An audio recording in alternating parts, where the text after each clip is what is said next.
Ok, ya.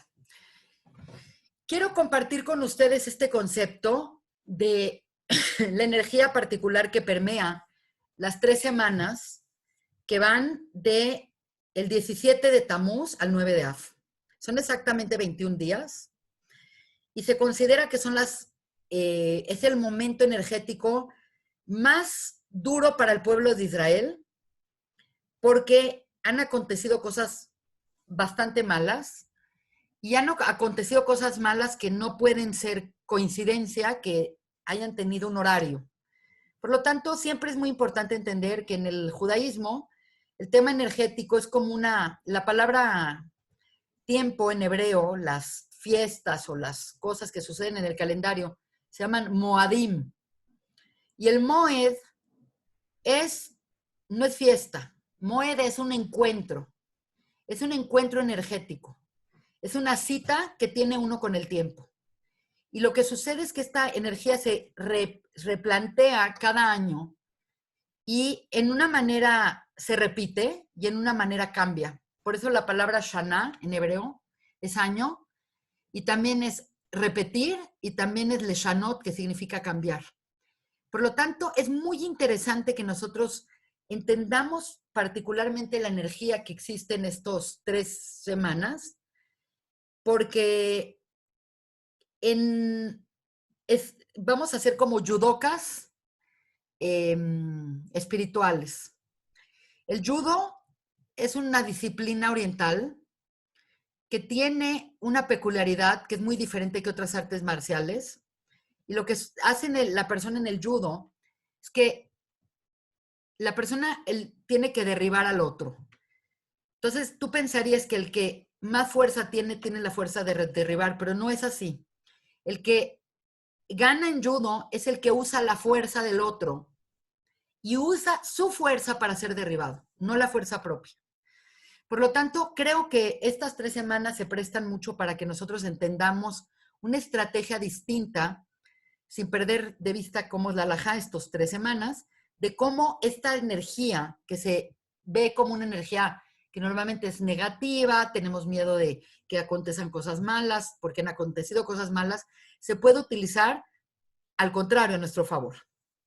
Por lo tanto, voy a compartir con ustedes una de las cosas que nos ha permitido hacer Zoom, que me parecen muy padres, que es compartir con ustedes ciertas pantallas para que pueda tener un poco más su atención, debido a que no estoy físicamente, entonces eso. Y básicamente, esta es una de 3 clases que vamos a dar, de cómo esta energía se entiende principalmente en los textos cabalísticos y particularmente voy a poner mucha la atención en el Sefer HaYetzirah, que es el libro de la formación que se atribuye a Abraham Avinu y que lo conocemos gracias a Rabbi Akiva, y obviamente el Zohar de la Parashá que respecta particularmente a la sección del becerro de oro, que es la Parashat Kitizá del Zohar. Básicamente, las tengo que sensibilizar al siguiente concepto. Según el Sefer HaYetzirah, que es el libro de la formación, es un libro muy encriptado, con una información muy compactada, de tal manera que si una persona no tiene ningún antecedente y agarra el libro Sefer HaYetzirah en sus manos, parece un libro que no tiene lógica. ¿Por qué? Porque tiene la información completamente compactada. Es un libro delgadísimo, pero cada cosa que hay ahí es digna de estudiarse con la finalidad de extenderla, y afortunadamente estamos en una época histórica que lo hemos extendido. Según el Sefer HaYetzirah, cada mes tiene una energía muy particular. Y la energía no nada más es, bueno, ¿cuál es la energía de cada mes? Sino tiene una letra que domina al mes, tiene una tribu de las 12 tribus de Israel. Como ustedes saben, el calendario hebreo tiene básicamente 22 letras, 3 se consideran madres, 7 se consideran dobles y 12 se consideran simples. Y básicamente de las letras simples, cada mes corresponde a una letra, por lo tanto es muy importante entender la energía de esa letra. Y por otro lado, corresponde a una tribu, también relacionada a la letra, a un planeta, a un sentido, a un miembro del cuerpo, y es muy importante entender esto para poder entender de qué se trata la energía del mes. La gente en general dice, ay, Tamuz y Av son meses malos, y en cambio Tishrei es un mes bueno, y Kislev es muy bueno porque es Hanukkah, pero no podemos ser tan simplones porque cada cosa tiene una energía y esa energía no es buena ni es mala, simplemente es una energía que es una posibilidad de cómo usar esa energía para bien o para mal.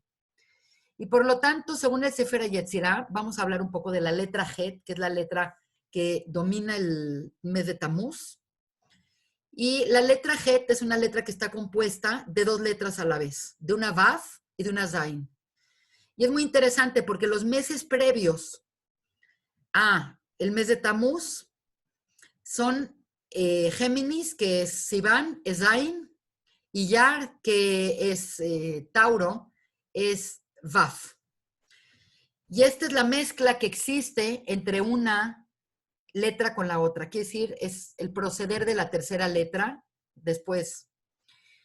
Entonces, como es la mezcla de ambas, la tenemos que analizar desde varios puntos de vista. Desde el punto de vista numérico es la octava letra. Y sabemos que el número 8 es todo un sistema de entendimiento de cómo relacionarnos con Dios, que ahorita vamos a hablar de él. Es un tema muy importante para mí transmitirlo porque el Gaón de Vilna basa muchísima de su toire en base a la numerología del 7 y el 8. Y básicamente la Het es una letra, pues que cuando la ves, por eso se las puse de esta manera, se ve como una casita, como los niños pintan un toldito, una casita. Y la letra Het es una casita en el sentido de que si queremos verla con un poquito más de imaginación, es como una jupá. Y la palabra jupá comienza con la letra Het. La jupá es un palio nupcial, es el símbolo del hombre que trae a la casa a la mujer y la trae a su lugar y la mujer ocupa ese lugar y juntos forman una entidad. Y es muy interesante que hay un libro que se llama Otillot de Rabbi Akiva, que habla de la energía de cada letra, que obviamente tiene que ver con la energía de cada mes. Y la energía de Het es la energía de la Jupá, que es el lugar en donde se consagra una relación. Si ustedes recuerdan en la clase que hablamos de La voz de la novia, del Alter Rebbe de Lubavitch, dijimos claramente que en el matrimonio hay dos etapas. Una etapa se llama Eirusin, que es las esponsales, es el compromiso, es la manifestación del hombre que le ofrece a la mujer casarse y la mujer consciente con este compromiso. Y dijimos que la segunda parte del matrimonio, en donde ya se consagra la relación, es una parte que se llama Nesuim. Y la parte de Nesuim implica que el joven lleva a la novia a su casa y pueden ya tener una vida íntima. Por lo tanto, también dijimos en la clase del Rebbe de Lubavitch que nuestra relación con Dios ha pasado por también una relación de compromiso, donde mostramos nuestra buena intención y Dios su buena intención en darnos la Torah, nosotros en aceptarla. Y esa es la primera etapa llamada los Eirusin, los esponsales. Pero dijimos que la unión y la comunión y la intimidad que tiene que haber entre los novios, en el caso del pueblo de Israel con Dios, todavía no se ha llevado a cabo. Quiere decir, no hemos consumado el matrimonio completamente. Y lo que las quiero sensibilizar es precisamente esta cosa. Actualmente el mes de Tamuz es un mes que cuando llega decimos, bueno, ya vienen los malos días del pueblo de Israel. Pero no tenía que ser así. A lo que me refiero es que si nosotros vemos claramente cómo fue el proceso de recibir la Torah se recibe el 6 de Sivan. Y Moshe sube 40 días al Har Sinai para recibir las tablas. Quiere decir, una cosa fue lo que oyeron y otra cosa era tener lemaise frente a ellos, las tablas que Dios había creado. Era como la jupá y era la ktubá que se la dan a la novia. Y la realidad es que cuando bajó Moshe de Har Sinai después de esos 40 días, ese día, ahorita vamos a hablar mucho de esto en el Zohar, pero históricamente es que el día que bajó Moshe de Har Sinai, se encontró con una escena espantosa. Y la escena espantosa es que Moshe bajó con la Ktubá y encontró al pueblo de Israel haciendo idolatría con el Getaegel, con el becerro de oro. En términos de una relación, nosotros, al haber entrado en un estado de idolatría, es como poner el cuerno, es una relación de infidelidad. Es como el novio que le dice a la novia, voy a ir por algo a la tienda, o voy a ir por algo a mi trabajo, y regresa para encontrarse a su mujer en la cama con otro hombre. Ese es exactamente, en el término que yo quiero analizar, lo que sucedió el 17 de Tamuz. Y estamos choqueados y seguimos viviendo las consecuencias de ese desatino que tuvo el pueblo de Israel. Pero imagínense que no hubiera pasado eso. Tenemos que pensar en otra posibilidad. Imagínense que Moshe baja y el pueblo tuvo la capacidad y la paciencia de esperar. El pueblo no hizo el Getaegel, el pueblo estaba inquieto, pero llegaron y vieron a Moshe bajar. Era en ese momento que Moshe bajaba las tablas, que hizo Dios, esas tablas de zafiro, que dice que la Torah estaba Jerut a la Lujot, estaba metida, la Torah completa estaba metida en las Lujot. Dicen los Jajamim, dice Hazal, que era un momento en donde el pueblo de Israel hubiera culminado de arreglar completamente el Het de Adama Rishon. ¿Por qué? Porque el Het de Adama Rishon fue, Adán se disgregó del sistema, se separó de Dios con su decisión y entró en un estado de mortalidad. Y en cambio, cuando dieron la Torá, la gente se convirtió en inmortal.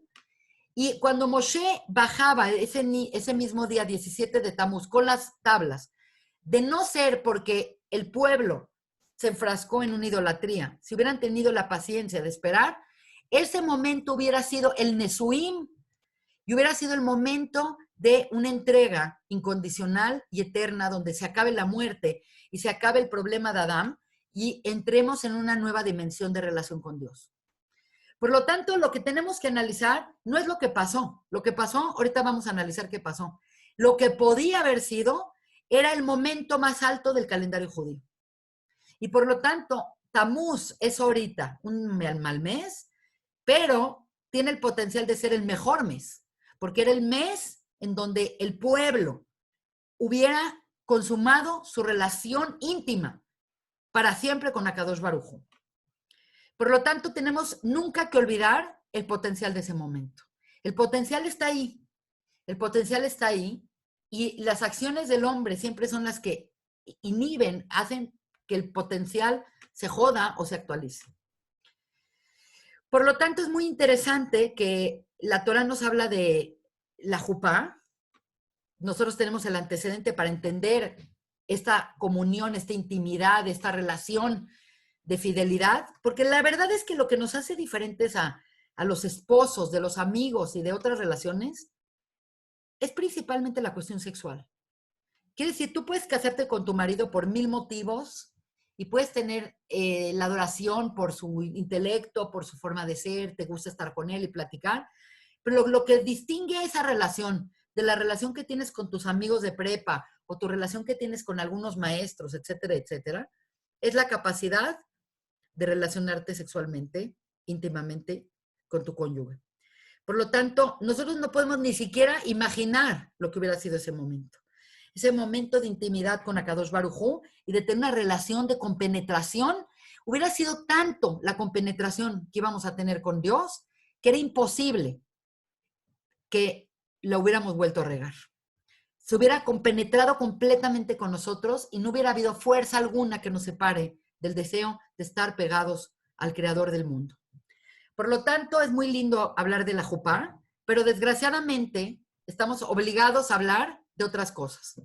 Porque la letra het per se significa het, que significa no pecado, aguas de pensar que het es pecado, No es pecado. Pecado es una palabra cristiana que denota algo que no es het. La palabra het en hebreo significa desatinar. Quiere decir, una persona tira el tiro al blanco y le quiere apuntar a la diana y quiere llegarle al centro.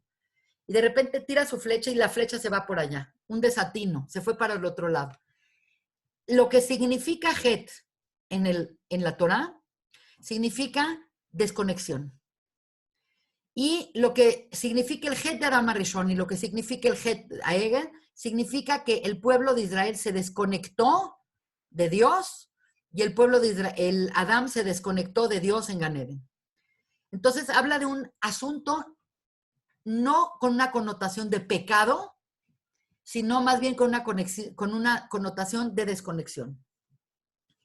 El concepto de la letra het como un concepto de numérico de gematria es sumamente importante porque el número 8 es un número que yo he tenido la constancia de hablar de él en todas mis clases de Machshavá, porque el número 7 en la Torá es el número que pues estamos más acostumbrados que aparece. Dios crea el mundo en 7 días y todo la Shemitah y el Yobel y todas estas cosas de proceso conllevan a un tema de 7.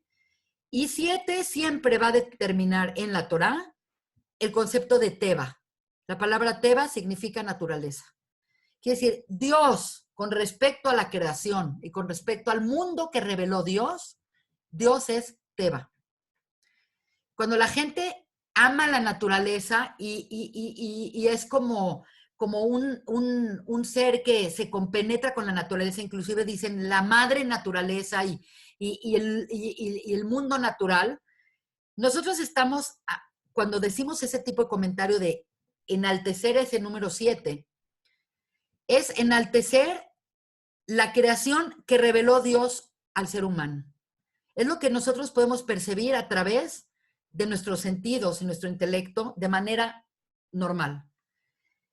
Pero también es una relación muy limitada. Y es muy importante para mí ahorita explicar que Dios particularmente no se relaciona con el pueblo de Israel a través del número 7 y de la Teba. ¿Por qué? Porque el Teba es seguir el mundo como es su curso. Quiere decir, el mundo como es su curso, es que el mundo natural simplemente se va manteniendo, no digo que es fácil.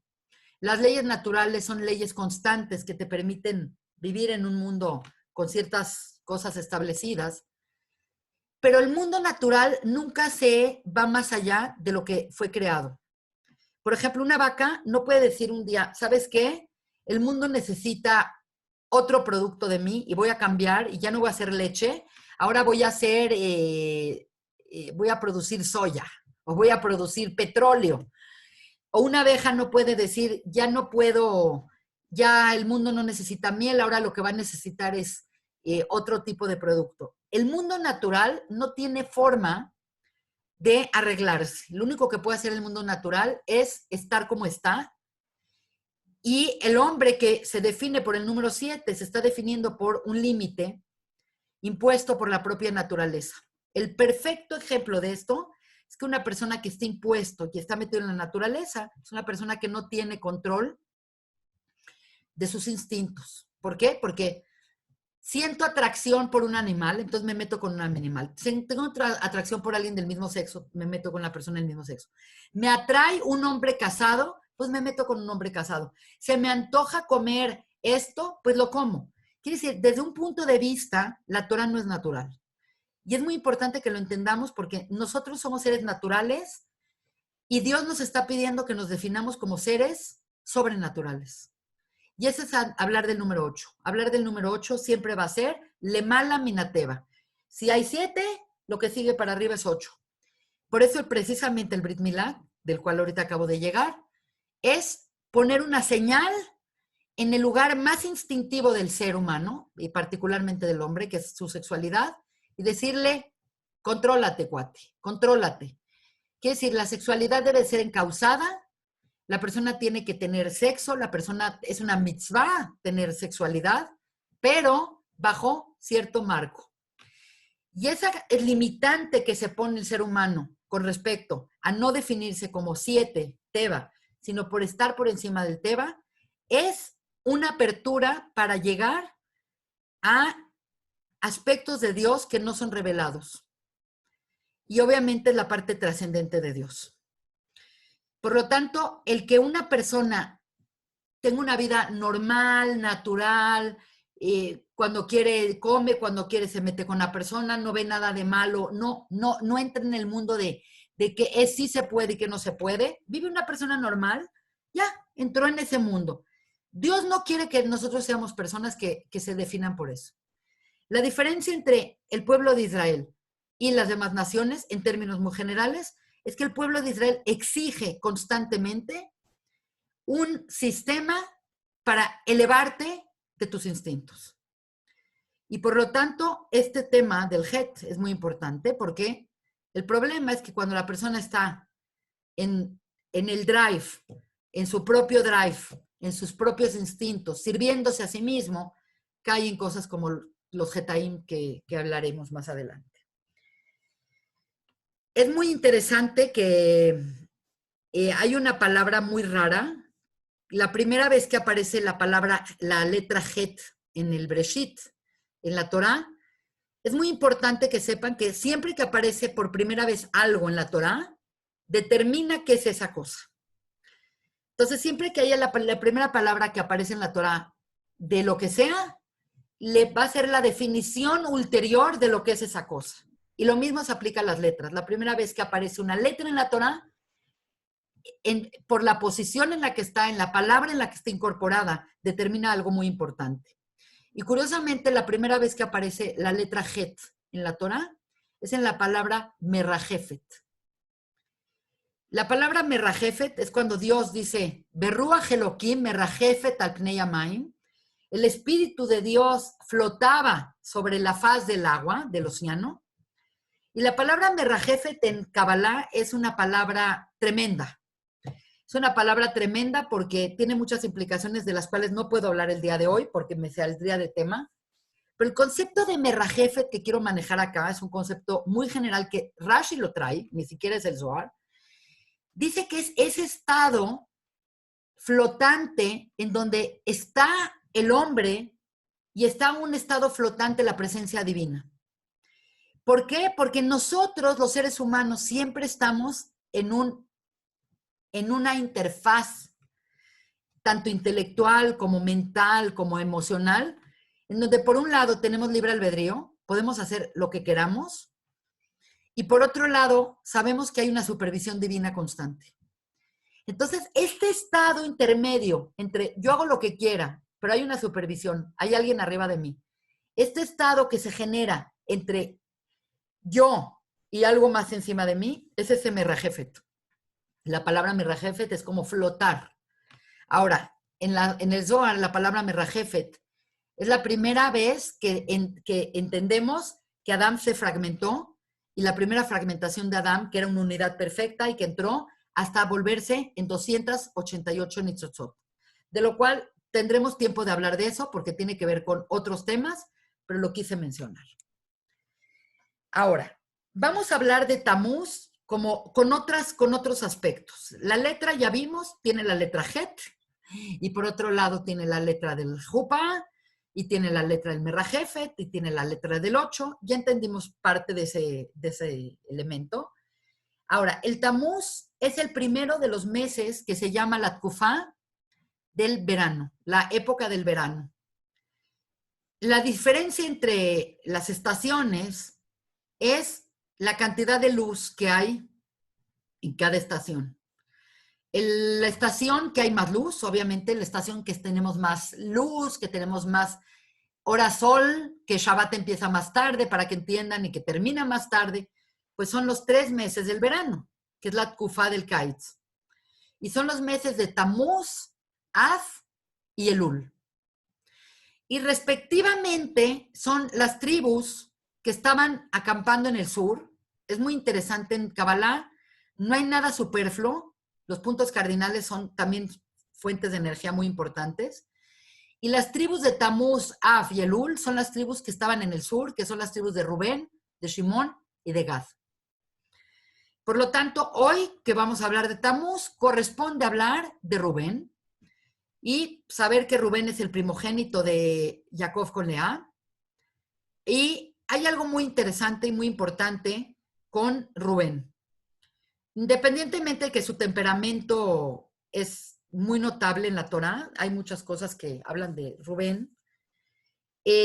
Lo más importante con respecto a Rubén, que tiene que ver con este mes, es que Rubén, el nombre Rubén se lo puso Lea. Todos los nombres de las Shvatim los pusieron las mamás. El papá, Jacob, aparentemente nada más consintió que así se llamaran. Y es muy interesante porque Rubén se llama Reuben. Vean a mi hijo. O vean a este hijo, dice Lea.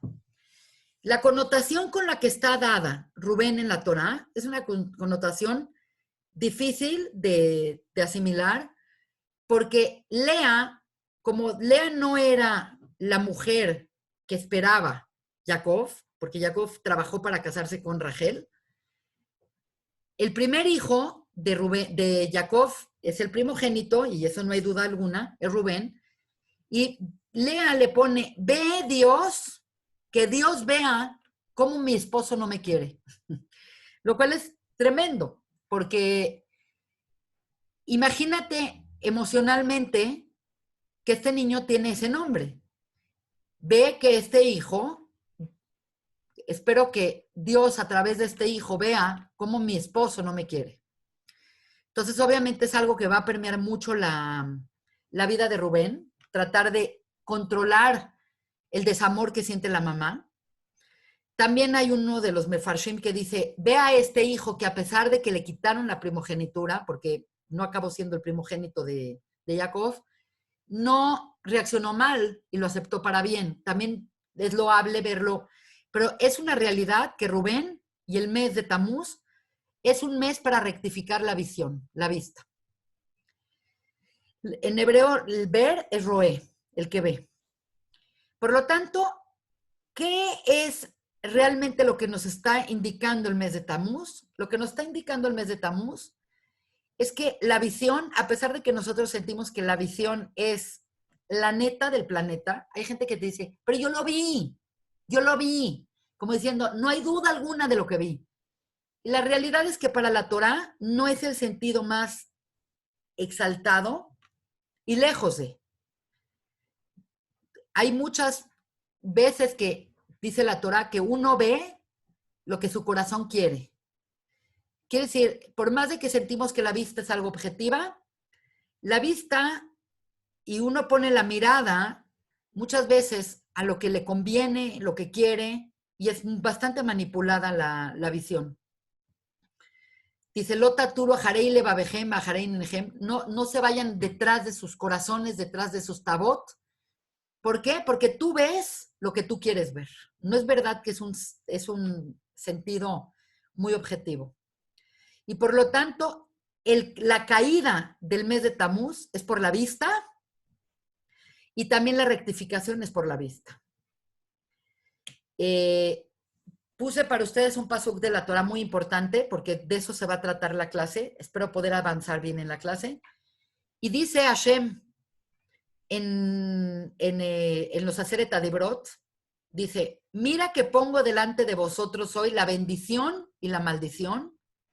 La bendición y posteriormente dice, mira que pongo delante de ti la vida y el bien, la muerte y el mal, pues por favor escoge la vida. Quiere decir, no es tan pashut que la vista te lleva a ver las cosas objetivamente. Hay que tener esto muy claro.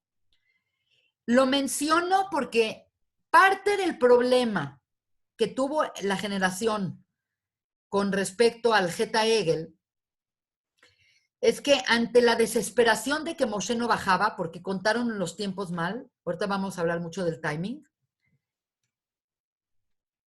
en el deseo de ver y de resolver ya la falta de Moshe en el campamento, mucha gente dice que vio la muerte de Moshe en Ar Sinai.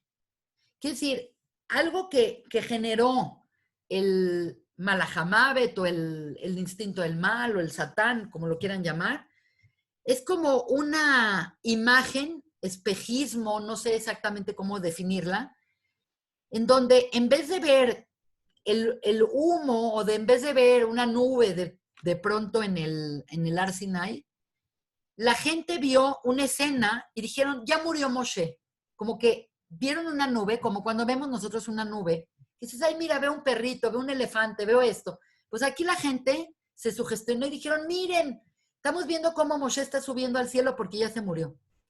Por lo tanto, es muy subjetiva la vista. Por lo tanto, jamás pongan la vista como una referencia completa de que yo lo vi y así es.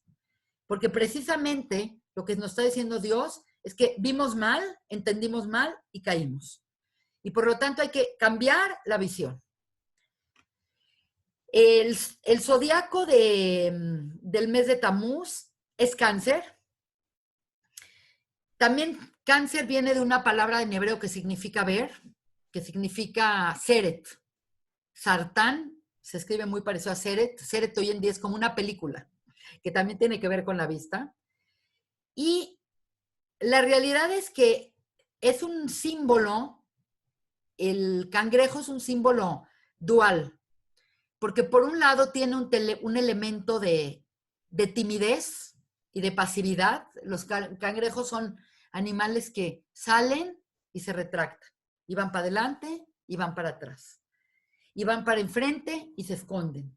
Hay un tema de pasividad propio de la gente del signo cáncer o que tiene su luna en cáncer, pero por más de que tienen esa retracción y esa pasividad, el cangrejo tiene una capacidad increíble de renovarse. No sé si ustedes saben, pero en la vida de un cangrejo cambia muchas veces de su caparazón y de su casita. Y se renueva y produce y se queda de pronto sin casita, de repente vuelve a producir otra nueva casita. Por lo tanto, también se ve esta dualidad importante. Es muy interesante que es la luna un símbolo de pasividad y precisamente que estuvimos hablando de que la luna es propia de recibir y el sol es propio de dar, aquí hay una paradoja muy importante energética, porque por un lado es el mes de verano, es donde más luz hay. El solsticio de verano sucede cuando entra Cáncer, que es el momento donde la luz está en más momentos, cuando se experimentan en los nórdicos las noches blancas o cuando se experimentan en ciertos lados del hemisferio Shabbats tardíos, que empieza Shabbat a las 11, 12 de la noche. Yo en Edimburgo me pasó, en Rusia nunca vi bajarse el sol ni volver a salir. Pero por otro lado, también es cuando hay más luz del sol, pero también puede ser cuando hay una capacidad de captación más grande por parte de la luna. Entonces es muy interesante. Y el miembro relacionado con el mes de Tamuz es la mano derecha y es el dedo índice. Y si tú analizas qué es la mano derecha y qué es el dedo índice, es la señalación de algo. Mira esto, mira esto. Este es un tema muy importante porque ahorita que veamos el pasuk de donde sale en Parashat Ki Tisa, el Zohar, vamos a ver la importancia de la vista y de la señalamiento y de cómo la gente puede malentender las cosas. Muy bien. No sé si sea interesante para ustedes, pero los meses en el judaísmo no tienen nombres. En la Torá aparece el primer mes, es Nisan, el segundo es Iyar, el tercero es Sivan. Y la adopción de nombres en la Torá o en el judaísmo de los nombres de los meses es muy raro porque proviene de Asiria, proviene de una cultura ajena completamente al judaísmo y particularmente el nombre Tamuz es un enigma y es un tema bien interesante porque Tamuz era una idolatría que hacían, en la cual la gente iba, particularmente iban las mujeres, con esta idolatría, era un ídolo, como una cabeza de estas cabezas olmecas, por así decir. Y las mujeres iban y le contaban sus problemas y sus sores al ídolo. Y entonces la idolatría era que alguien atrás vertía en la cabeza acá del ídolo unas cubetas de agua o de aceite y el ídolo lloraba. Y este ídolo se llamaba Tamuz. Entonces es muy raro que los jajamim escogen ponerle un mes, Tamuz, en nombre de una idolatría. Y es muy interesante lo que esta idolatría generaba. Cuando uno va con el corazón deshecho, con un ídolo, de por sí, ahorita vamos a hablar mucho de idolatría, pero si vas con un ídolo y ese ídolo es tan empático contigo que llora, no te sirve de nada, porque el punto de contar tus penas es poderlas sacar para poderlas digerir. Entonces, lo que hacía este ídolo es que tú le contabas las penas y él lloraba y entonces se continuaba un sinfín de sufrimiento donde la persona no nada más sí se sentía comprendida, pero no se sentía contenida. Y esto es algo muy importante porque psicológicamente puede ser que algunas de ustedes sean psicólogas, pero todas somos mamás, todas somos gente que tenemos contacto con gente que nos cuentan los problemas. Cuando una persona te cuenta un problema, es pésimo el término de ponerte tan empático a él que te pongas a llorar con él y no lo contengas. El punto de una shiva, el punto de una tragedia, es que la persona que está afuera se pone de tu lado, pero te dice, sabes que esto va a pasar, el tiempo lo cura, vas a ver que hay otras cosas, le pone un límite a tu sufrimiento. En cambio, este ídolo era un ídolo que le daba rienda suelta a la persona con sus sentimientos y la persona era incapaz de poner un límite y resolver sus problemas. En el judaísmo está completamente mal visto que una persona haga lutos exagerados o haga señales de sufrimiento exagerados. Hay cientos de leyes del duelo que impiden que una persona pueda jalarse los pelos, desgarrarse las ropas, hacer daño en físico. Todos los problemas se tienen que contener ciertamente en un marco. Y eso es algo muy importante. Entonces, muy interesante que le hayan puesto a este mes el nombre de un ídolo hiperempático que no servía para nada. Pero bueno, eso será otra historia. Lo que tenemos como un concepto muy importante es que relativamente esto sucede en el mes de Tamuz, pero la parashá que cuenta el incidente del becerro de oro y que cuenta exactamente qué sucedió el 17 de Tamuz es la parashá Kitizá, y por lo tanto yo abrí el Zohar en la parashá Kitizá, que es una parashá que habla de varias cosas, y focalicé mi atención desde Shabbat al tema del Geta Egel.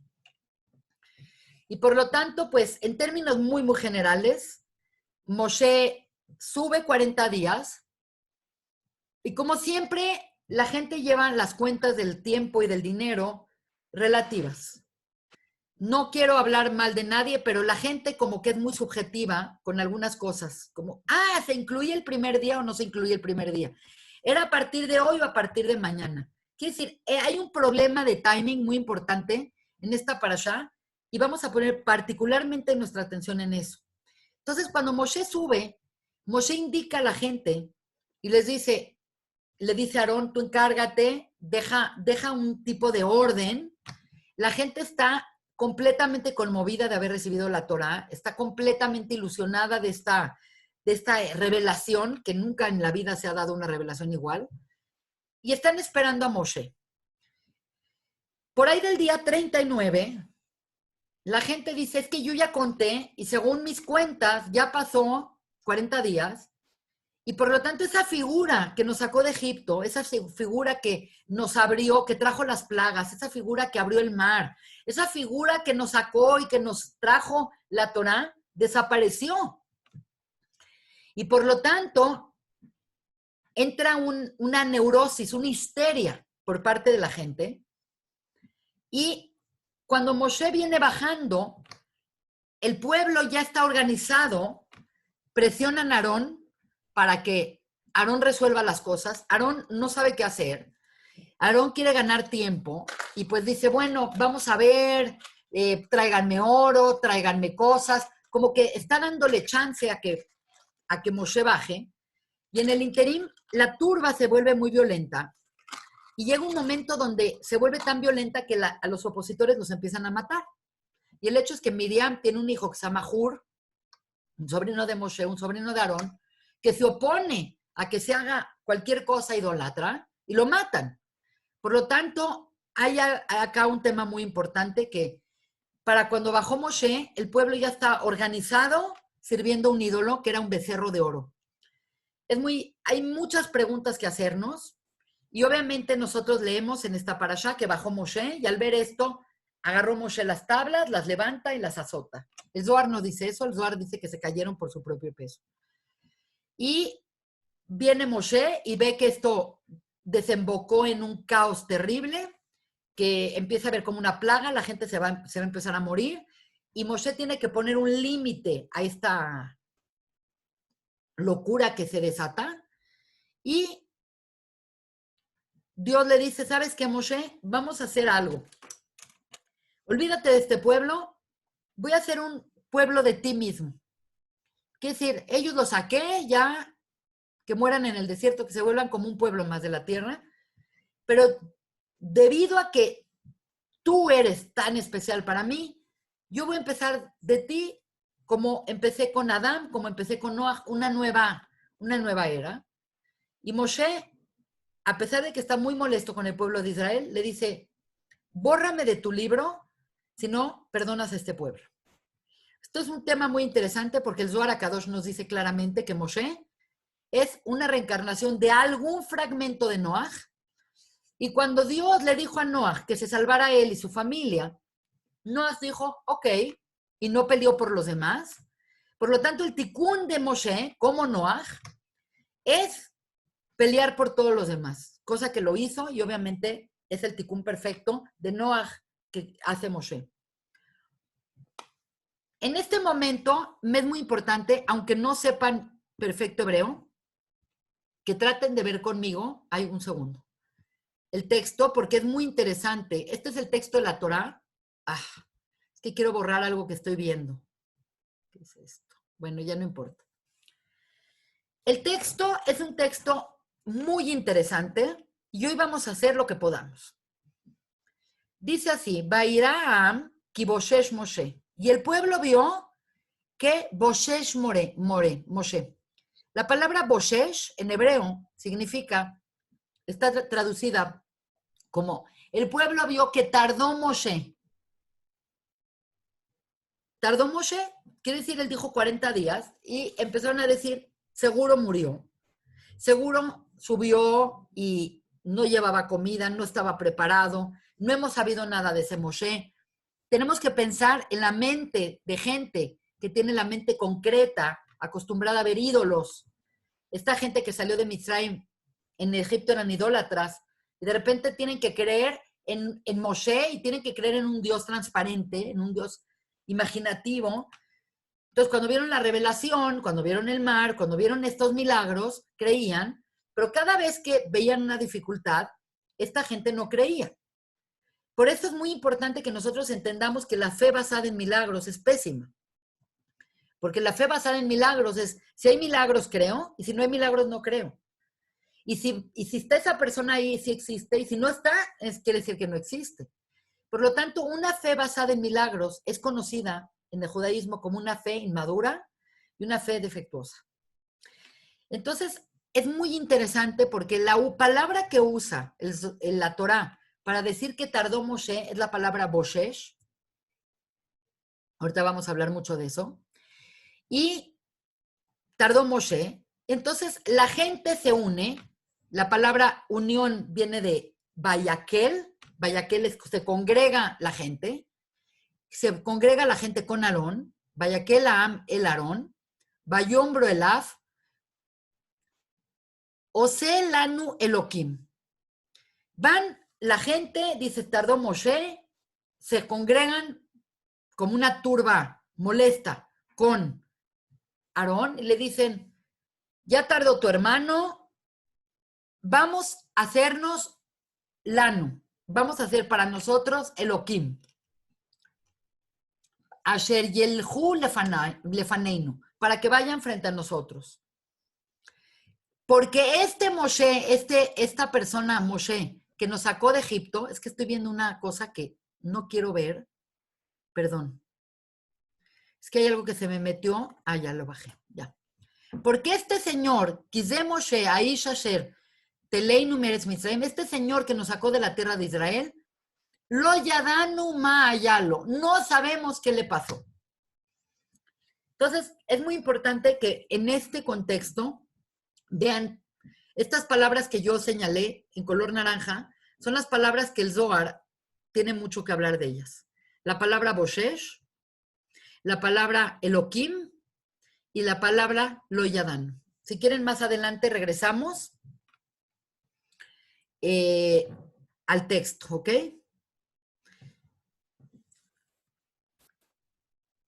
Básicamente, esta clase va encaminada a que nosotros entendamos que la manera en la que está presentada el Geta Hegel, el problema del becerro de oro, tanto en las palabras como en lo que la gente preguntó y lo que la gente aparentemente quería, tiene una semejanza y un paralelismo muy importante con el Het de Adam Rishon, el Het del hombre comiendo del Etzadat Tov Berá. Y por lo tanto, entender el Het de Adam Rishon es una forma de entender el Geta Hegel y el Geta Hegel es una forma de entender el Het de Adam Rishon. Primero que todo, la palabra Boshesh es una palabra bien rara porque significa no tardarse, como tardó, como un tema de delay, un tema de llegar tarde. Pero la palabra Boshesh en la Torá, al principio, en Breshit, aparece cuando dice, y Adam y Java estaban desnudos, Behemlo itbosheshu, y no tenían vergüenza. Entonces, es la misma palabra, Boshesh, que itbosheshu.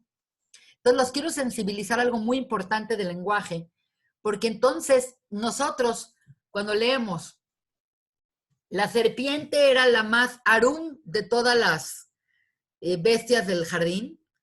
La palabra arum significa la más astuta y también significa la más desnuda.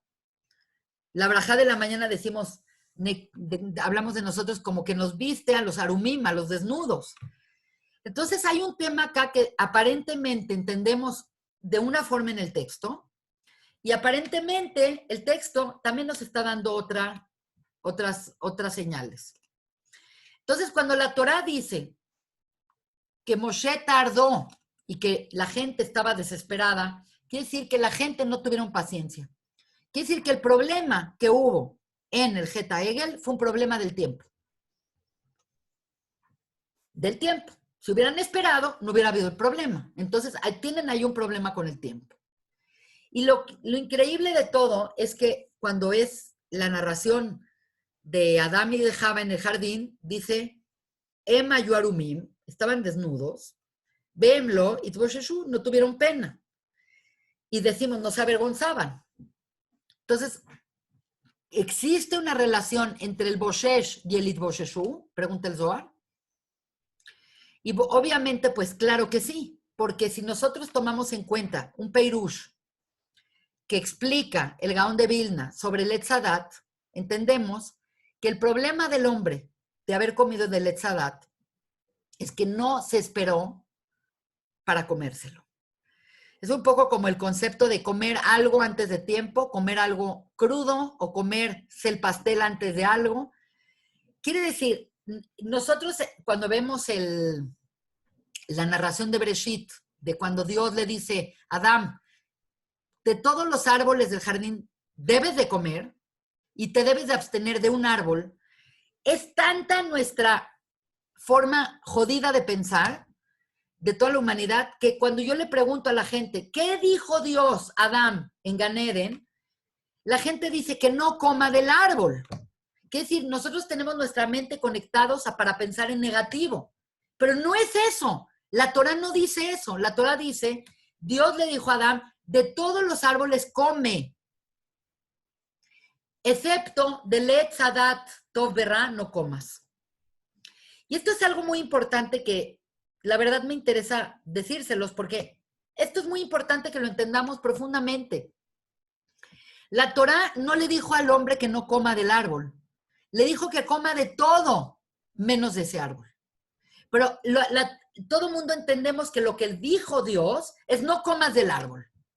Pero no es cierto. Es como si llega una persona de tu casa y te dice, entra y le dices, puedes ir a donde quieras, ve a donde quieras, usa lo que quieras, pero no vayas a usar mi celular. Y entonces vas y le preguntas a la persona, ¿qué puedes hacer en esta casa? Y te dice, no puedo usar el celular. ¿Pero qué es todo lo que sí puedes? Y se los voy a explicar.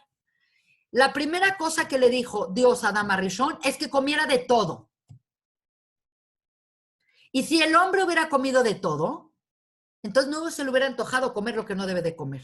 Esto es una cosa importantísima que tenemos que entender. Cuando una persona no hace lo que tiene que hacer, acaba haciendo lo que no tiene que hacer. Lo que sucede es que Dios le dijo, tú come de todo. Significa que podía comer de todos los árboles que están en el jardín. Vamos a suponer que todo lo que estoy pintando en la periferia son toda la especie de cosas que podía hacer el Adán.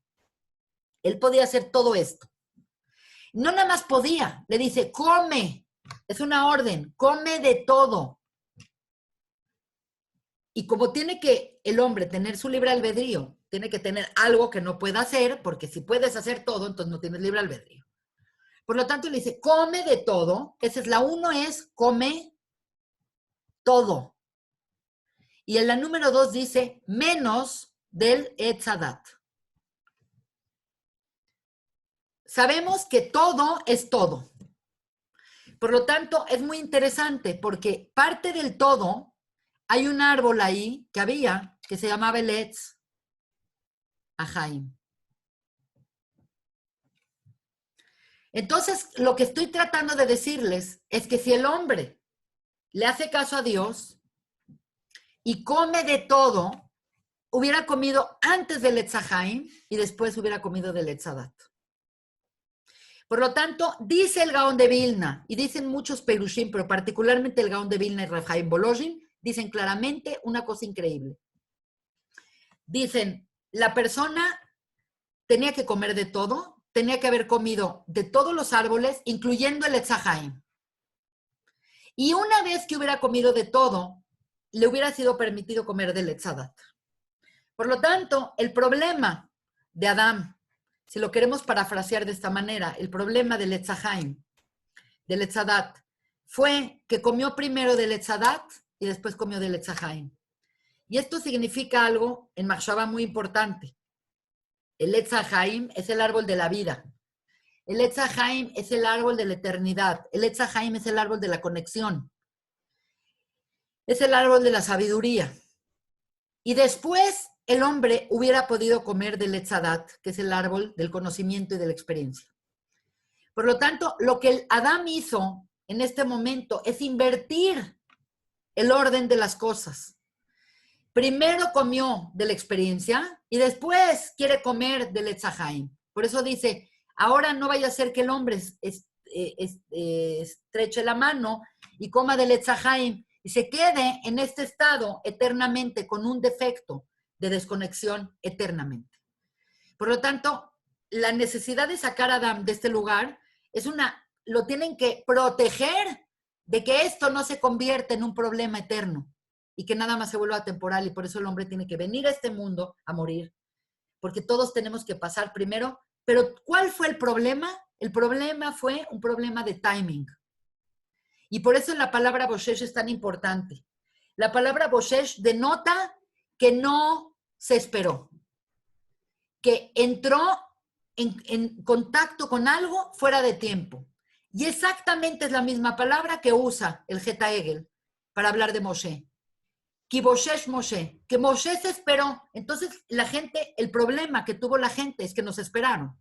Así como el hombre no se esperó a comer del Etzadat, el Am Israel no se esperó a Moshe. Por lo tanto, hay un problema en el timing muy, muy importante. Entonces, acá quiero preguntar algo muy, muy, muy importante. La verdad es que el Zohar inmediatamente dice que cuando la gente se percató que tardó Moshe, la gente pregunta, ¿qué gente es la que nos esperó? Porque pues siempre que hay alguien que llega a un lugar y dicen, se rompió la ventana, ¿quién la rompió? Bueno, ¿quién es esta gente que no se esperó? ¿Cuál es esta gente que tuvo la insensatez y la desesperación? Y el Zohar claramente dice que fue el Erev Raf. Y es muy importante para mí hablar del Erev Raf, porque el Erev Raf es un grupo que se le pega al pueblo de Israel desde la salida de Egipto hasta nuestros días. Y el Zohar habla muchísimo del Erev Raf. Y el Erev Raf, perdónenme un segundito, es que estoy agarrando una pastillita. El Erev Raf se traduce al español como la multitud mixta, pero tiene muchas connotaciones. ¿Quién es este Erev Raf? Entonces pónganse a pensar desde una perspectiva histórica. Vive el mundo en Egipto. Egipto es el país más fuerte, más tecnológico, más rico, más avanzado de todo el mundo. Junto con los egipcios y sus castas, porque Egipto es el prototipo de la sociedad jerárquica por excelencia, con el faraón en la punta y todo el pueblo hacia abajo, por eso son obeliscos y por eso son pirámides, este concepto de jerarquía que es tan importante en Egipto, contemplaba a una población esclava, contemplaba a una población pobre, el dominio de los egipcios sobre muchos pueblos que habían conquistado. El imperio egipcio fue el imperio más grande de toda la antigüedad. Por lo tanto, cuando el pueblo de Israel, un grupo ahí de schleppers, de repente se levantan y se salen de la esclavitud y se van como con despecho y se van con dinero y se van con préstamos y se van como victoriosos porque le causaron un daño a Egipto. Obviamente se les pegó gente, porque había gente ahí que dicen, pues mejor de quedarme acá y seguir siendo esclavo y estar jodido, pues mejor me voy con estos que se les ve que tienen muy buena vibra y que tienen muy buena fuerza, y vámonos con ellos. Entonces el Zohar habla muchísimo de este Erev Raf. El Erev Raf es la mezcla de 5 naciones, cada una de las siglas de Erev Raf es una de las naciones. Una de ellas, desgraciadamente, es Amalek, que se pegó al pueblo de Israel. Y Dios le dijo a Moshe, no aceptes a esta chusma, no aceptes a esta gente. Y Moshe le dijo a Dios, ¿tú qué sabes? Le dijo, ¿tú qué sabes? Esta gente, después de haber visto la grandeza de quién eres tú, nunca más van a volver a ser idólatras. Entonces, obviamente, acá vemos que Moshe se equivocó. Evidentemente, Dios no quiso que este grupo se mezclara con el pueblo de Israel. Al principio estaban como los allegados que estaban atrasito, y de repente esta gente hizo muchos daños al pueblo de Israel, y uno de los daños más grandes que hizo fue lo del Geta Egel. Es muy interesante que la palabra Erev suena como... ¿Qué significa Erev? Erev viene de la palabra mezclar. Es la mezcla, como que nos mezclamos con ellos. La palabra Erev es muy importante porque en la Torah aparece la primera vez Erev como Erev y Boker, noche y día. Y estamos hablando del tiempo. Por lo tanto, el Zohar pone mucha atención a la palabra Erev, viene de la raíz gramatical aramea, irbubia. Y la palabra irbubia significa algo que no está definido, algo que no está terminado. Cuando la Torá nos dice que Dios crea en 7 etapas y dice, Vayi Erev, Vayi Boker, Yom Echad, Vayi Erev, Vayi Boker, Yom Sheini, no se refiere a que habían días. Evidentemente no habían días porque hasta el 4.º día es que sale el sol y sale la luna. Entonces, ¿qué hablan de días? El Erev es no definido y Boker es el Tikkun. Entonces, toda la creación va de algo indefinido y algo revuelto, algo mezclado, algo con orden. Y el hecho es que en la noche es un espacio que tu mente confunde las ideas, el no ver te confunde, puedes pensar que es alguien y es otro, una idea pequeña se vuelve grande, una pequeña grande se vuelve chica. Es un momento energético de mucha confusión, el Erev. Y el tiempo es muy importante porque el Zohar habla particularmente de qué era este tiempo y hay un Zohar muy particular que dice que Moshe es Shesh en el sentido de que es completo de sus firot que van de Gesed hasta Yesod. Entonces, cuando dicen la palabra Boshesh, es que ellos vieron y ellos tenían la capacidad de ver cuando alguien estaba mal en su compleción.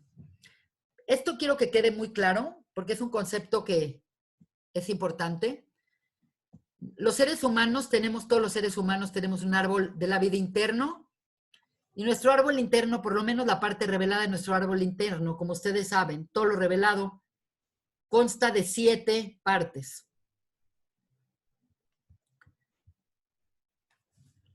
Entonces, estas 6 partes, que es la Baf del Shem Hashem, que es el Zeir Anpin, son 6.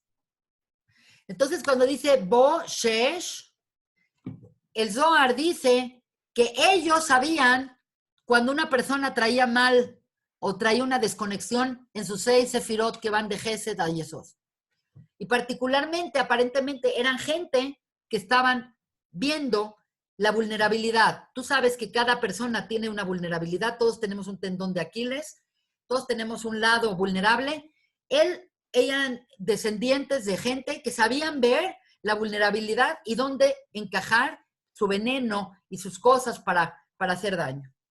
Entonces, no era gente que vino con el pueblo de Israel para ser parte del pueblo de Israel, era gente que vino con el pueblo de Israel como unos oportunistas para entender cuál era el truco de Moshe, para entender las magias de Moshe. Eran magos. Y curiosamente el Zohar los llama Yumbus and Yarnus.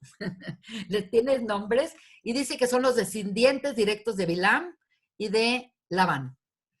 Entonces, aparentemente es gente muy, muy, muy perniciosa que se mezclan con el pueblo de Israel.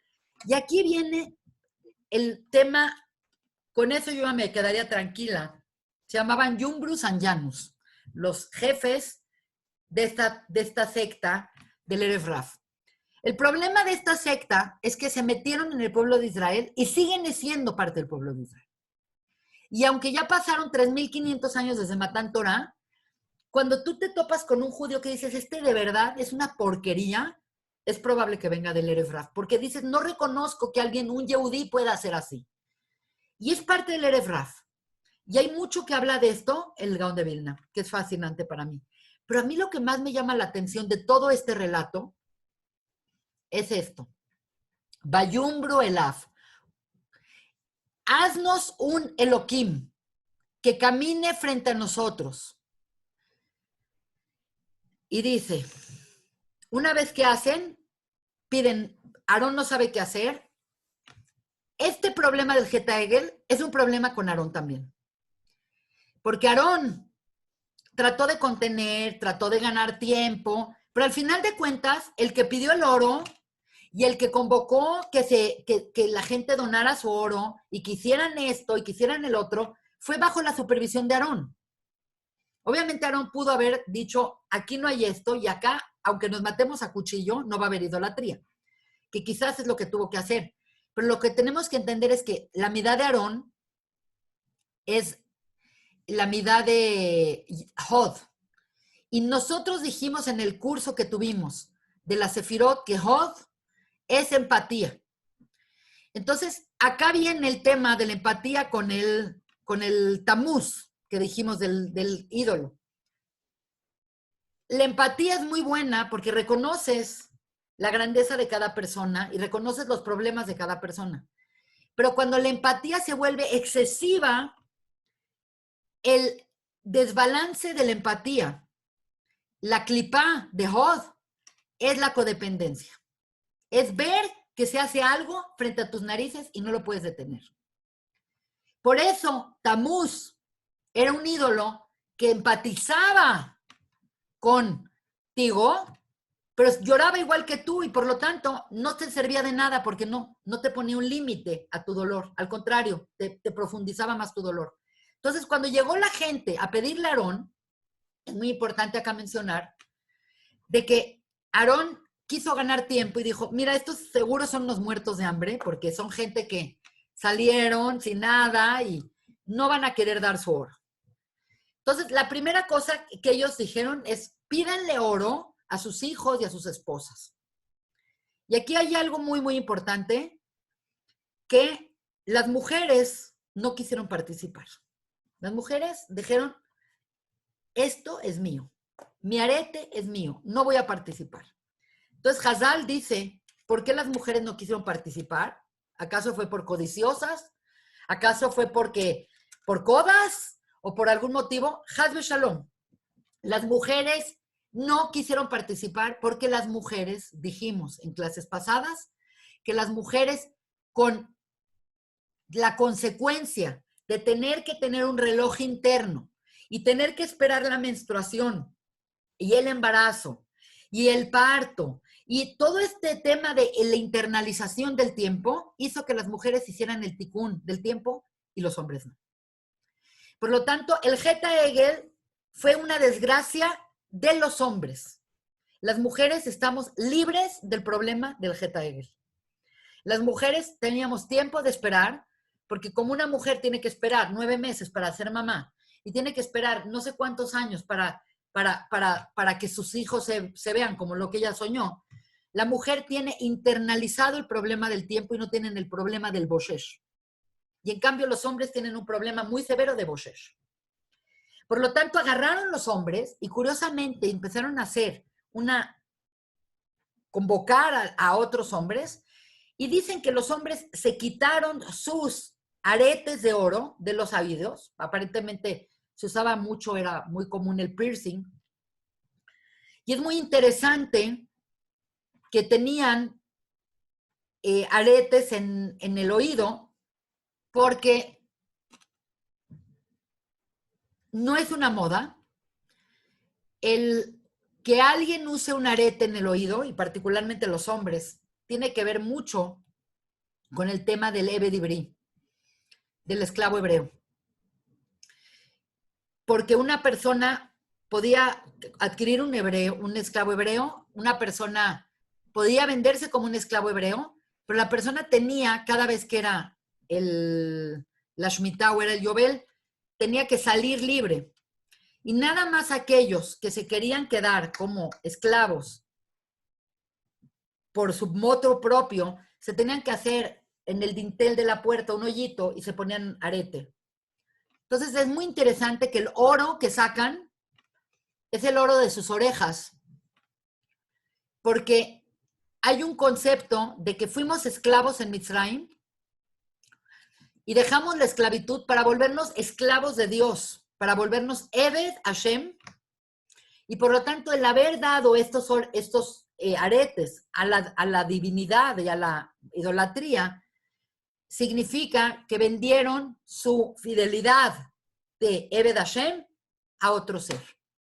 Pero el tema más importante de todo es que una vez que lo hicieron, es demasiado grande este tema, yo creo que nunca voy a acabar, pero bueno, lo más interesante es que emergió un becerro de oro, no es que ellos lo esculpieron, luego voy a explicar cómo es que emergió, porque esto tiene que ver con los 3 niveles de los olamot, de cómo se hizo a nivel de Briá, a nivel de Yetzirah y a nivel de Asiá. Pero dice Bayombru, y dijeron este grupo, junto con la gente que se jalaron del pueblo de Israel, Ele Eloheja Israel, este es tu Dios Israel. Y acuérdense que dijimos que el mes de Tamuz es la mano derecha que señala y dice, este es tu Dios, Israel. Y ese es lo peor de la idolatría. Limitar a Dios a un objeto, limitar a Dios a una cosa. Esto es Dios, esta es la Torá, esto es lo que yo deseo cuidar. Cuando la persona limita a Dios, inmediatamente está haciendo idolatría. Pero la cosa más interesante de todos es lo que voy a hablar a continuación. Cada vez que están hablando estos malditos del Erev Rav y la turba de gente que se les pegó, no hablan de Dios como Yud-Kei Vav-Kei. Hablan de Dios como Elohim. Y la verdad es que esa es toda la diferencia que existe entre los Yehudim y las demás naciones. El concepto de Elohim, el concepto de Elohim, es un concepto universal. Y es un concepto muy complejo porque es una forma de hablar de Dios, pero es una forma de hablar de Dios como el Dios de la naturaleza.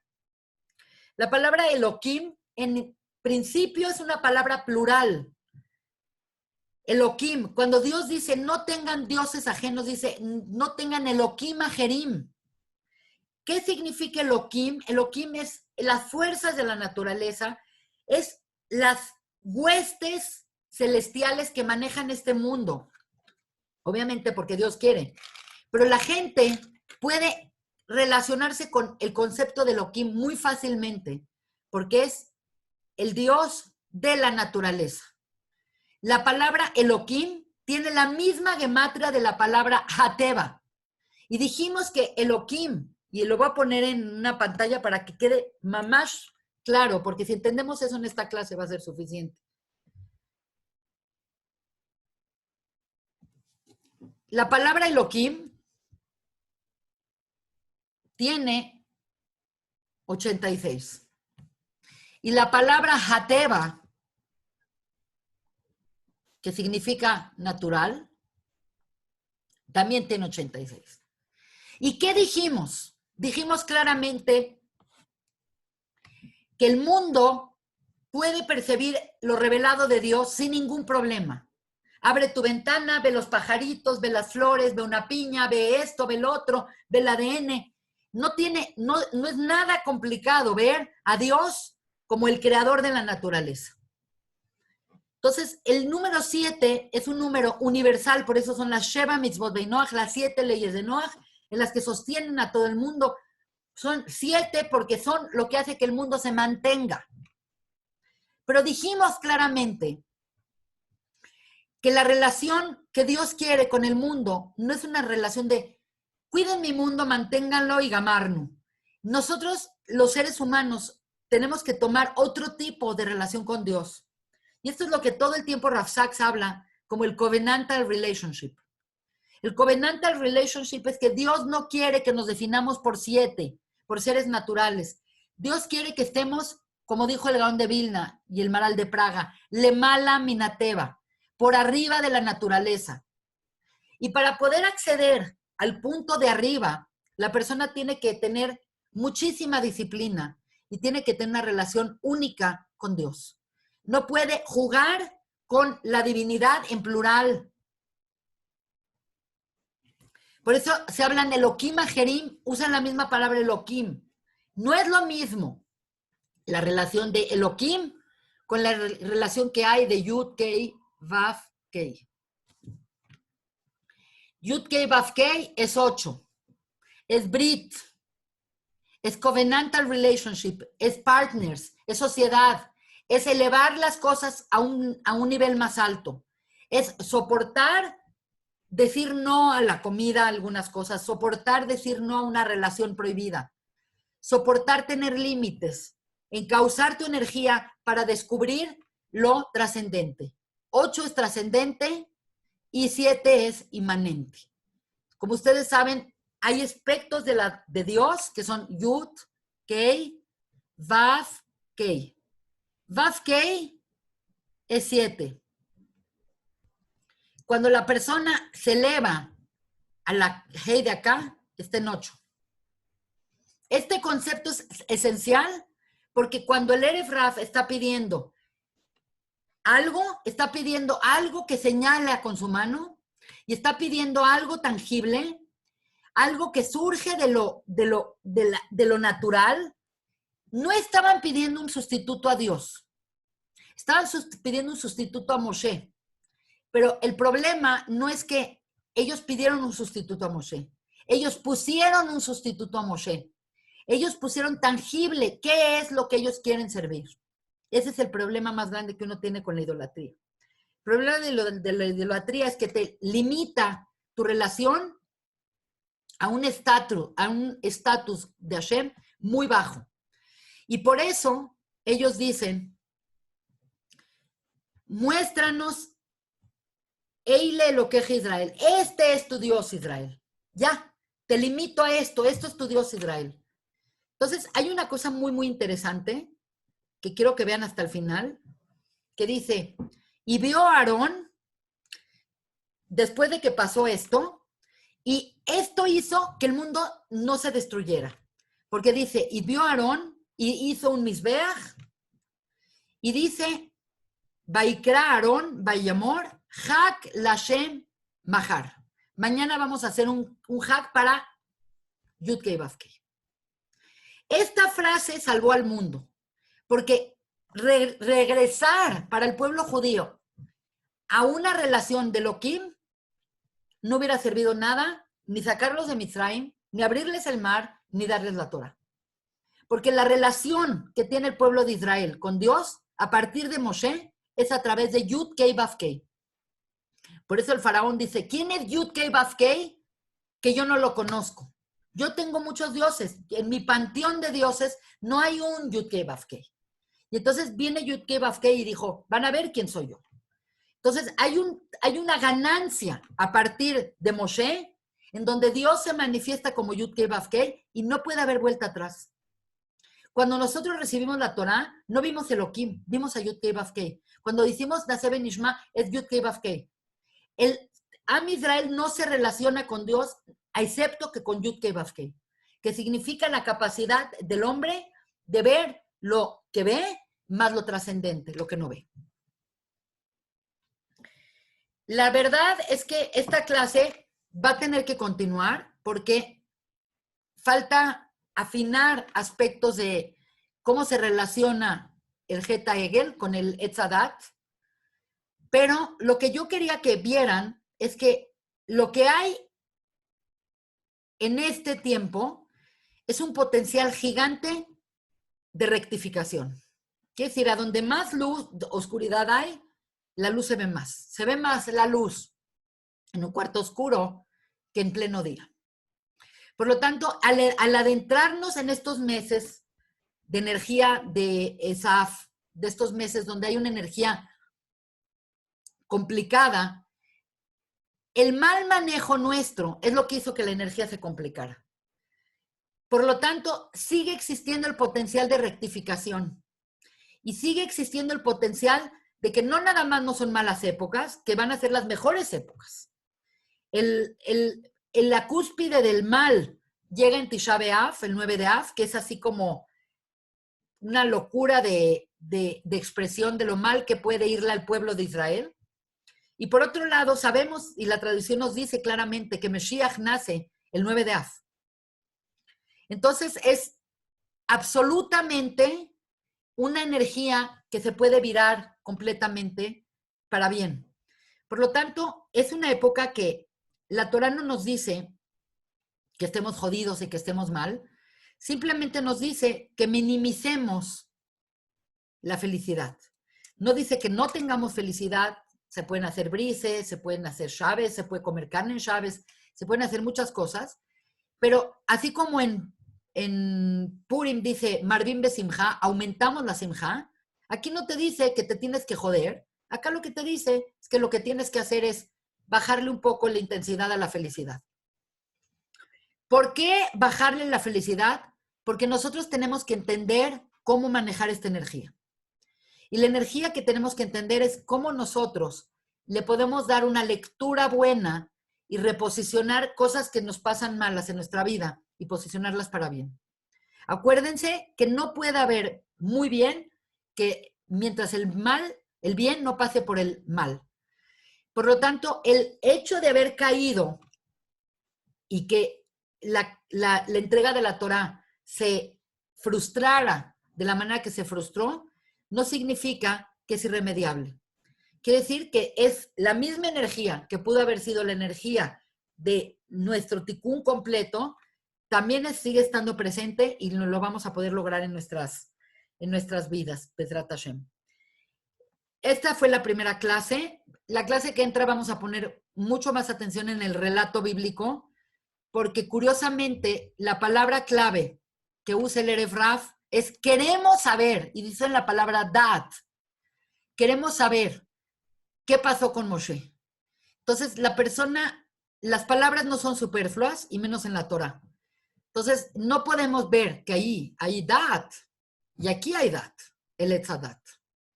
Por lo tanto, la clase que entra vamos a entender mucho más profundo el tema de qué es dat, y por qué dat es como el parteaguas para conectarnos o para desconectarnos. El problema en general que siempre hemos tenido los seres humanos es nuestro deseo de conectarnos a través de lo que nosotros queremos, no lo que nosotros debemos.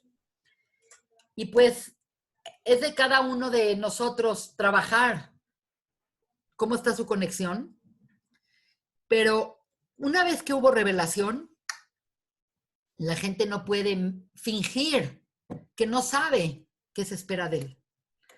Quiere decir, cuando no había revelación, las primeras 26 generaciones que hay de Adán a Moshe, no hay Torah. Hay una bola de preceptos. Abraham, Brit Milá, Itzhak, Minjá, hizo el otro hizo. Cada uno fue dilucidando alguna de las mitzvot. Pero una vez que hubo revelación, una vez que Dios dijo, tomen el manual, aquí tienen su manual de cómo conectarse conmigo. Ahora la persona no puede decir, bueno, yo me conecto como se me hincha la gana. Porque entonces, si tú haces lo que se te hincha la gana, tú no estás sirviendo a Dios y no te quieres conectar a Dios, sino nada más quieres conectarte contigo y servirte a ti mismo.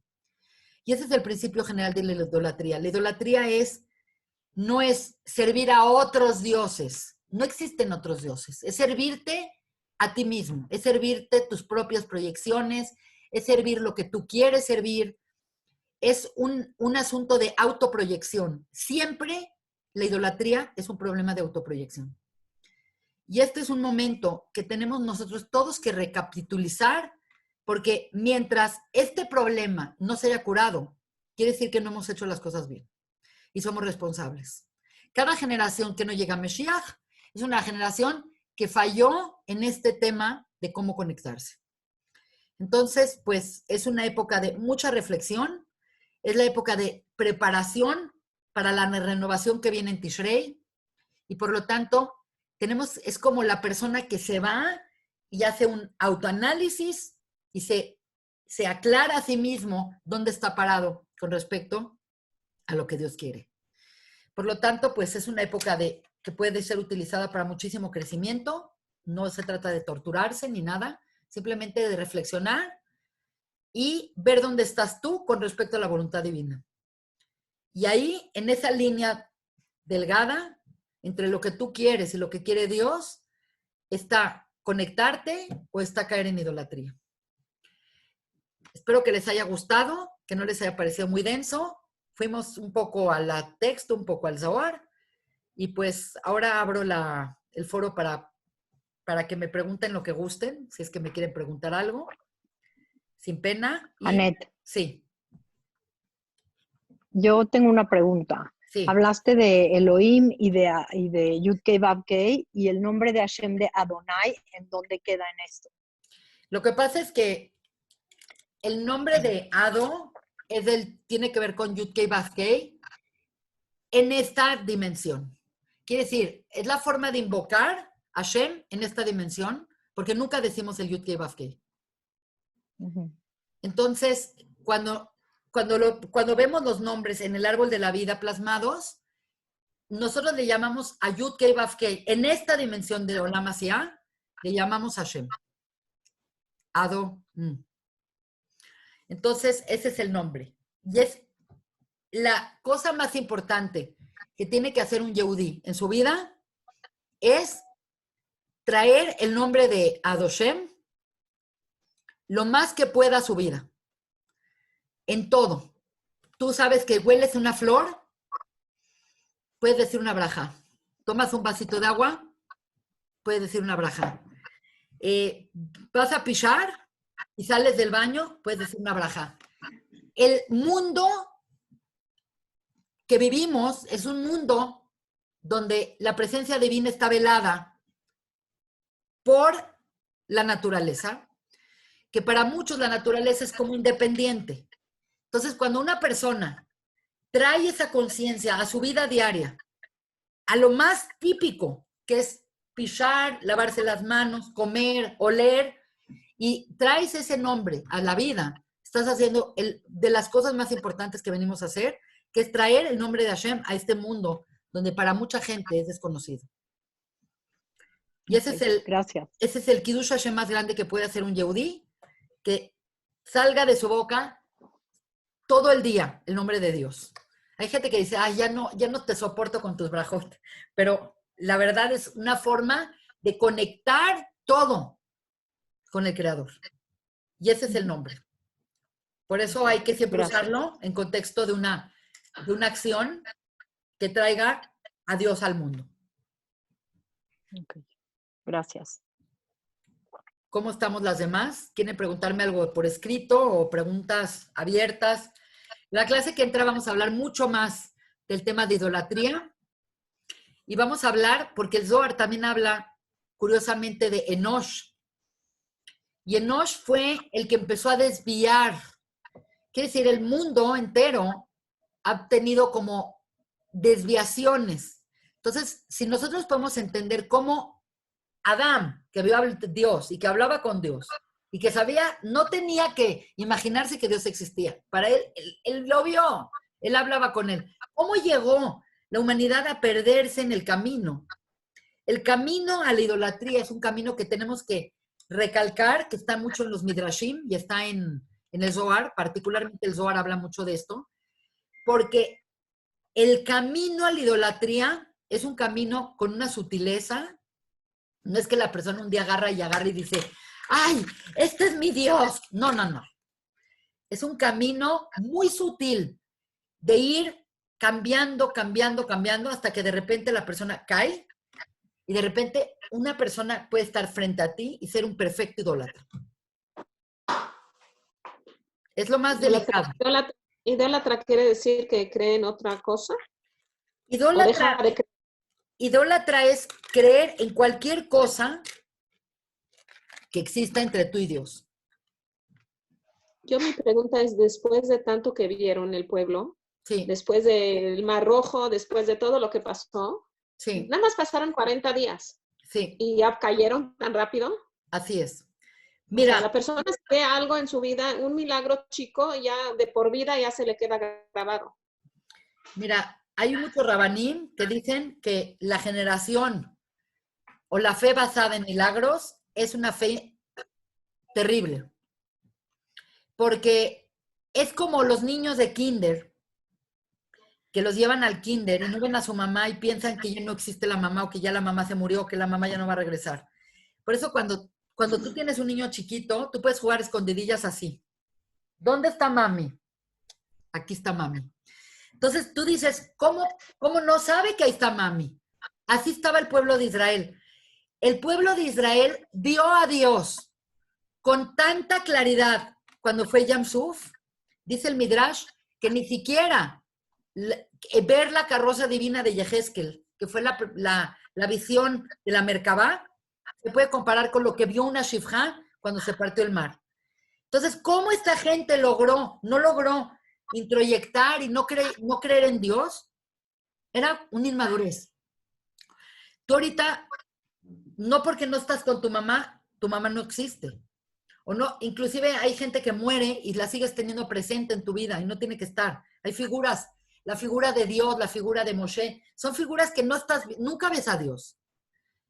No lo ves directamente como ellos lo vieron, lo ves a través de sus creaciones, pero el no tener esa capacidad de emuná es un problema en el desarrollo de la persona. Y así es toda la historia de la humanidad, por lo menos la historia del pueblo de Israel, es ir de máxima revelación. Es una cosa muy paradójica. Les voy a poner en el borde una cosa que es muy, muy interesante lo que pasa. Miren qué interesante. La revelación en Ar Sinai y en el mar fue así de grande. Y la fe, así de chica. ¿Por qué? Porque así claramente dice, Beirú etam, y el pueblo vio a Dios, y Beirú etam, a Dios, Beyaminu de Adonai Bemoshe Avdo, así dicen en el Ad Yashir. ¿Por qué? Porque lo vieron, confiaban que lo vieron. Conforme el pueblo va a madurar, esto se va a invertir. Cada vez va a haber menos revelación, esto es revelación, y cada vez va a haber más fe. Realmente, el mundo se hace ticún en la historia de Purim con Esther. Con Esther no se menciona a Dios, no aparece Dios, tú no ves nunca mencionado a Dios en manera directa y todos creyeron en Dios. Y no había revelación. ¿Por qué? Porque había emuná. Entonces, la revelación y la emuná van en extremos opuestos. Cuando una persona quiere y dice, si yo viera a Dios, creería en Dios, ya se jodió esa persona. Porque Dios no quiere revelarse para que tú creas en Él. Quiere que tú lo encuentres, quiere que lo encuentres en tus emociones, lo encuentres en la naturaleza, lo encuentres en cómo el mundo está estructurado, en estudiar la Torá. Él quiere que lo encontremos de su escondite. Entonces, es una crítica muy fuerte a la generación que salió de Mitzrayim, que no soportaron ni siquiera 40 días con esto, y por eso hay en la Masejet Sanedrin dice que esta generación no tiene gele que no la amaba, porque fue una generación que verdaderamente, cada vez que tenían una dificultad, su reacción era, pues ya no está Dios con nosotros, ya no está Dios con nosotros, ya Dios se olvidó de nosotros, y eso no sirve. Nosotros tenemos que saber que a pesar de las dificultades, a pesar de las vicisitudes, a pesar de todo, está Hashem, y confiamos que todo lo que nos está pasando, aunque sea un trago amargo, es algo que tiene que pasar para que nosotros nos podamos sobreponer a eso. Tenemos que tener otro tipo de cuestión. Entonces, la clase que entra vamos a poner mucho más atención qué es idolatría, porque idolatría no es poner un objeto y amarlo. Desgraciadamente, la idolatría es un problema más común de lo que pensamos, del cual ni siquiera en Israel nos hemos podido aliviar. Entonces, la clase que entra la vamos a dedicar mucho, mucho más al tema de la idolatría para entender cómo los relatos de la Torá, que generaron muchos disturbios y problemas en la Torá, siempre van relacionados a la falta de fidelidad que ha tenido el pueblo de Israel con Dios.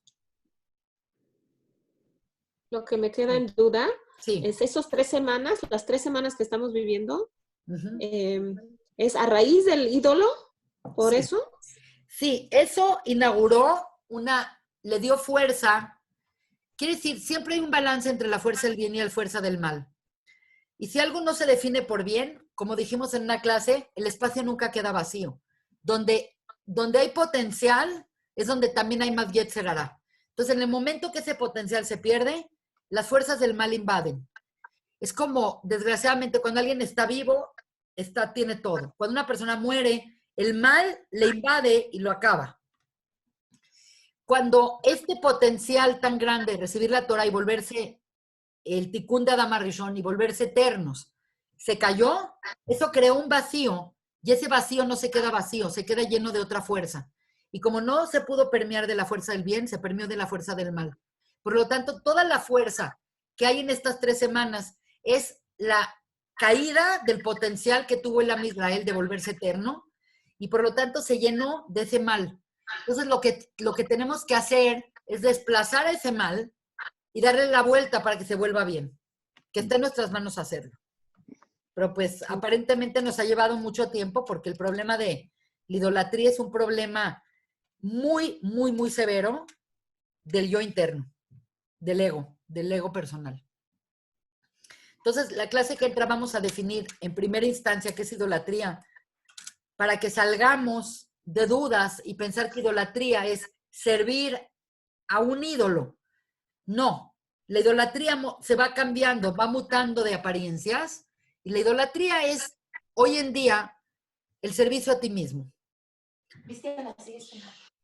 Desgraciadamente, la idolatría ya no es, ay, tengo una escultura y le rindo homenaje. Sabemos perfectamente que eso es bullshit, pero lo que no sabemos es que ponemos nuestra fe en cosas que no son Hashem y desviamos nuestra fe y nuestra energía hacia otras cosas y nos ponemos como un impedimento para unirnos con Hashem. Es un tema muy delicado, pero yo creo que la semana que entra les va a quedar con más claridad. Espero. Pero ahora empieza y termina con, y también esto se mezcla energéticamente con cosas que van a pasar a Israel después. Que los Meraglim, que la caída del muro del Jerusalén, que la caída del Bet Hamikdash. Quiere decir, una mala época, desgraciadamente, acarrea muy mala energía, entonces muchas cosas suelen caer ahí. Tisha B'Av, hay por lo menos 25 cosas que han pasado graves al pueblo de Israel en Tisha B'Av, con horario, así. Entonces hay que entender eso y vamos a entenderlo un poco a nivel filosófico y un poco lo que el Zohar nos va presentando. Entonces es muy importante que estemos conscientes. Si quieren que les dé un poco de lecturas complementarias, yo se las puedo hacer llegar. Me las pueden pedir en el chat y les puedo hacer un poco de lecturas complementarias para ir amasando muy, muy bien estos temas. Anet, yo tengo una pregunta. Por favor. Hablaste de la palabra Erev, sí. Que es la noche, que es básicamente es un momento energético en donde prevalece la confusión, que no hay mucha claridad.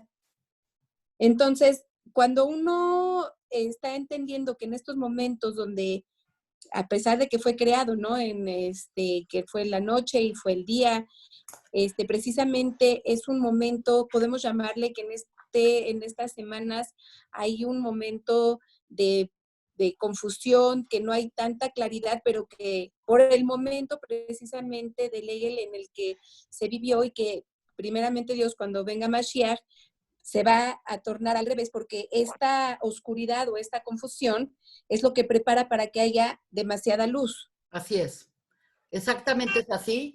Y el punto es que el que generó esta clipa, el que oscureció este momento, fue precisamente la desconexión que tuvimos con la relación de Hashem. Quiere decir, estábamos en una relación de fidelidad, de noviazgo, estábamos comprometidos fielmente con Hashem y nos desviamos y nos comprometimos con otras cosas.